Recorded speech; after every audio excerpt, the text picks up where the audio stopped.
بالله من الشيطان الرجيم كل نفس ذائقة الموت وإنما توفون أجوركم يوم القيامة فمن زحزح عن النار ودخل الجنة فقد فاز وما الحياة الدنيا إلا متاع الغرور. Yang terhormat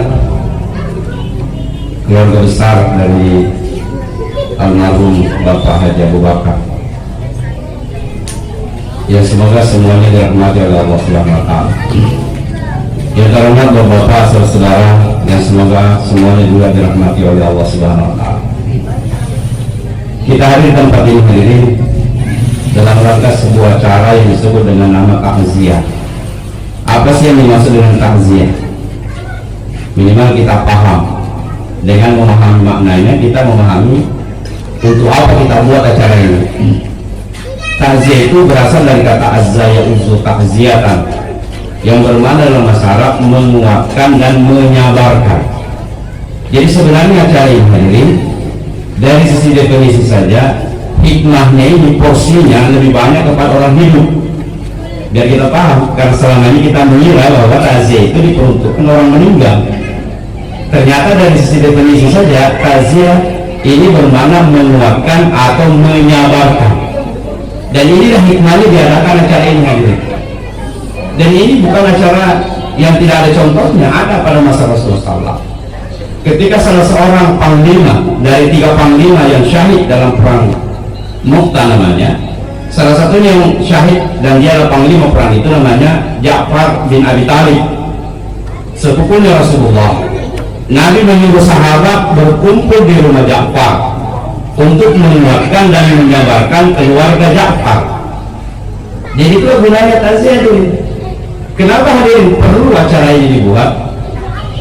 Karena kita tahu bahwa seseorang itu apabila ditinggalkan oleh sesuatu yang dicintainya, pasti menimbulkan bekas-bekas kesedihan.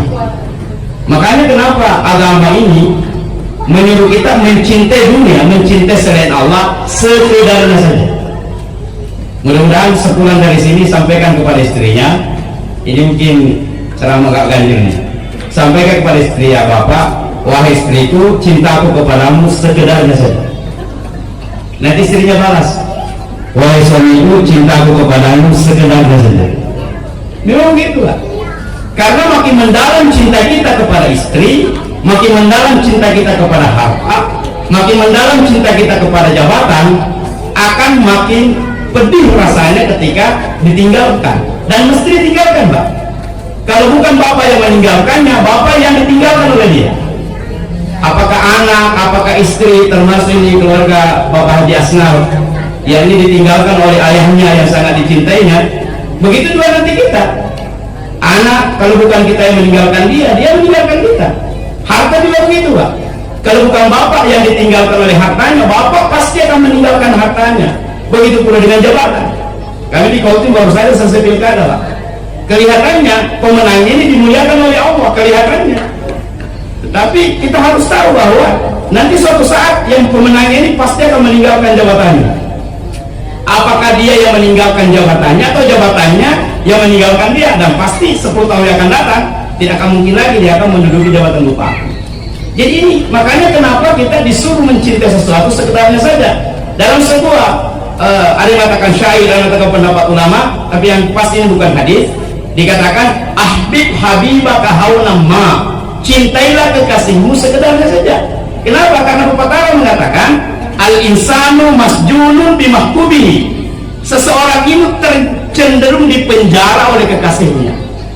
Makin cinta kita kepada sesuatu, makin sulit kita untuk berpisah. Makin cinta kita kepada sesuatu, makin kita menjadi budaknya.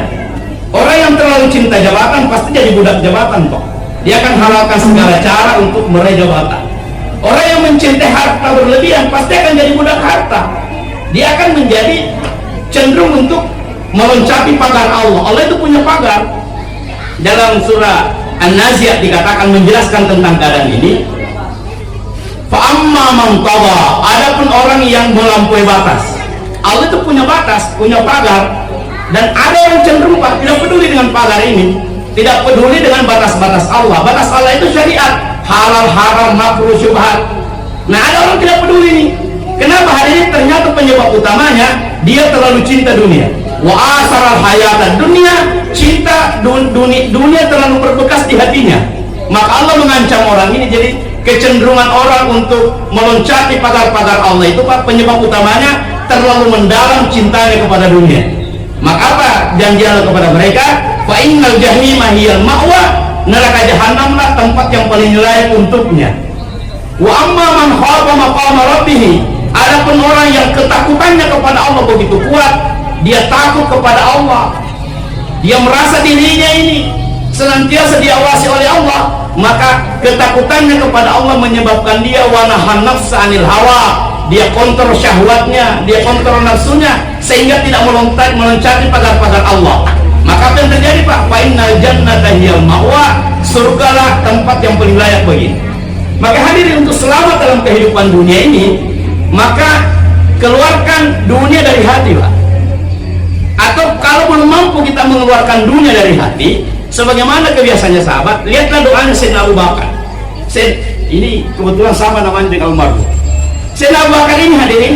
Kalau kita mau baca sejarah hidupnya, beliau ini adalah sama dengan Pak Jokowi, beliau presiden, bahkan kekuasaannya lebih luas daripada kekuasaannya Pak Jokowi, karena dia Pak Jokowi hanya menguasai Indonesia.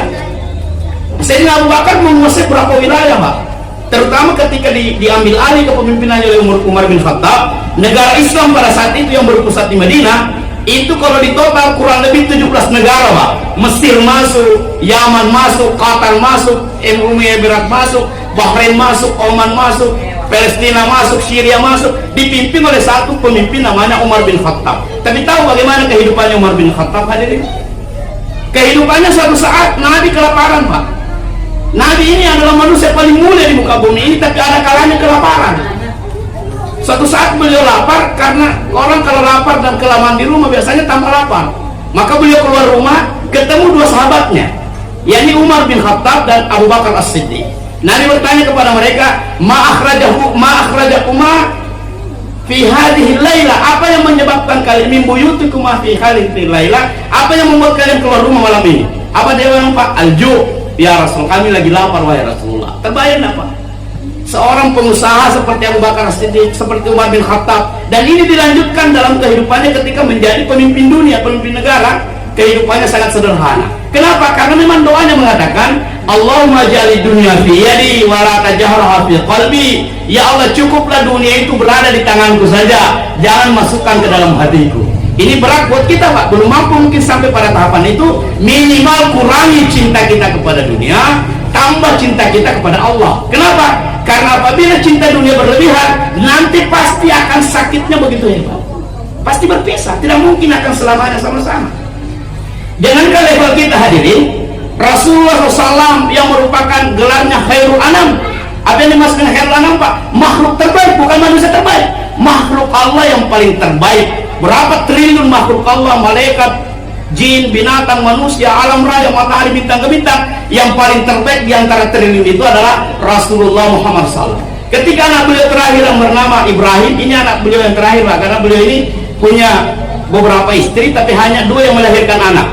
6 anaknya dilahirkan dari perutnya Ibunda Khadijah, 1 dari seorang istri beliau yang bernama Maria. Maria ini melahirkan anak namanya Ibrahim. Ketika Ibrahim meninggal hadirin, Nabi menangis Pak, sampai air matanya menetes di pipi. Dan ini dikomentari oleh Abdurrahman bin Auf, wahai Rasulullah, ada apa ini? Kenapa Anda menangis? Ternyata Nabi tidak melarang kita menangisi Pak, karena ini perasaan hati. Selevel Nabi saja tidak bisa menahan perasaan hatinya. Jadi kalau Bapak ada hal yang menyedihkan, apakah berpisah dengan orang tua karena meninggal, atau berpisah dengan anak, berpisah dengan istri karena meninggal, tidak apa-apa menangis. Yang dilarang oleh agama adalah niyaha. Apa itu niyaha? Seluruh tindakan, seluruh perbuatan yang dilakukan oleh seseorang yang melakukan tindakan pembangkangan terhadap takdir. Ketika mendengar anaknya meninggal, ketika mendengar rukonya terbakar, ketika mendengar macam-macam tentang dirinya, maka dia menjambak rambutnya, merobek bajunya, menangis histeris. Itu yang dilarang oleh agama. Kenapa? Karena ini bukan bersedih, ini tidak terima takdir.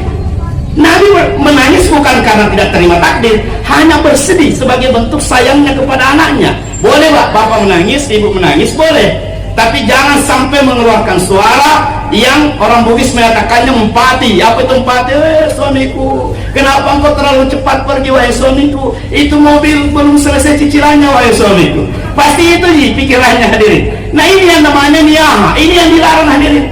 Tapi ada pun menangis itu boleh. Nabi menyatakan siapa yang mendapatkan musibah lalu dia menjambak rambutnya, merobek bajunya, maka seakan-akan dia mengambil tombak dan mengajak Allah berperang. Ya Allah, aku tidak terima ayahku engkau ambil, aku tidak terima rukoku engkau ambil. Itu maknanya Pak, menjambak rambut, meninju tembok, itu namanya niyaha. Atau menangis berteriak-teriak. Kenapa wanita Pak? Ini bukan fatwa baru, ini fatwa ulama. Hanya karena kalau kita sampaikan dipikir kita aliran keras. Wanita itu makruh hukumnya ziarah kubur. Wanita itu dimakruhkan ziarah kubur, termasuk menyertai mayat menuju ke penguburan. Kenapa? Karena wanita ini terlalu sensitif perasaannya. Mungkin ketika dilihat ayahnya, suaminya atau istrinya atau anaknya atau mertuanya dikafani, dimandikan, mungkin dia masih bisa tahan perasaannya. Khawatirnya ketika dilihat suaminya, anaknya masuk di liang lahat, mulai dia berteriak, mulai dia menangis terseduh-seduh, padahal dilarang oleh agama. Padahal hadirin, seluruh perbuatan kita tidak akan mungkin dibalaskan kepada orang lain. Tetapi ada hadis riwayat Tirmidzi bahwa mayat, roh-roh orang yang meninggal ini bersedih ketika kita melakukan pelanggaran.